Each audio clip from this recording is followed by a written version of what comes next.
তইলে দেখেন কত বড় নষ্টর ঘরের নষ্ট। ওরা যে আমার নামে গান বাড়ি করছে মাজার পূজারি দিয়ে, আমরা কি মাজার পূজা করি? সুন্নি নামে সিন্নির দল মাজার পূজারি। হ্যালো গাইস, আসসালামু আলাইকুম।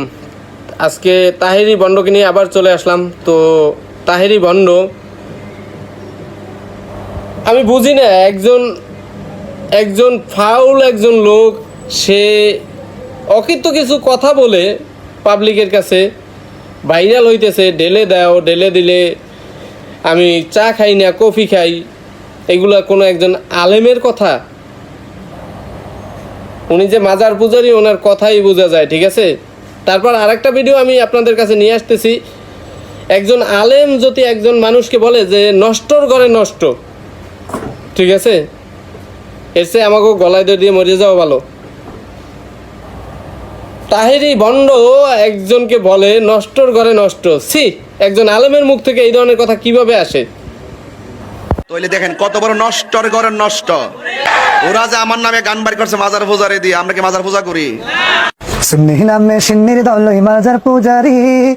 প্রাণপ্রিয় তাহেরি হুজুরের বয়ান তো শুনলেন, নষ্টর ঘরে নষ্ট, কি স্টাইলে কথা বললো। আমি নিজে শুনে নিজেই অবাক, ঠিক আছে। আবার আরেকটা ক্লিপ নিয়ে আসতেছি যে দেখেন, উনি ওয়াজ করতে গেছে, মনে হয় যে গরু চড়াইতে গেছে মাঠে। এমনভাবে ওয়াজ করার সময় একজন পাবলিকের সাথে আচরণ করতেছে, মনে হয় যে উনি গরু চড়াইতে গেছে দেশে, উনি মাঠে গরু চড়াইতেছে। একজন আলেমের বিহেভ এইভাবে, ইভেন কি উনি একটা মানুষকে, একজন আলেম তার মুখ থেকে কিভাবে বের হয় নষ্টর ঘরে নষ্ট।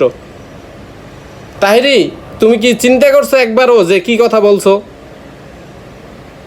তুমি তো কোনো আলেম না, তুমি মনে করো যে মাজার পূজারি, তুমি হয়তো বা ঢেলে দিয়ে এই নষ্ট কিছু অকৃত্য কিছু কথা বললে ভাইরাল হইছো।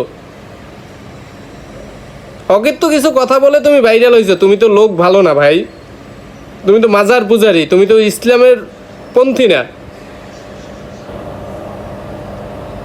ভালো হয়ে যাও, ঠিক আছে, নয়তো বা তোমাকে ঢেলে দিব।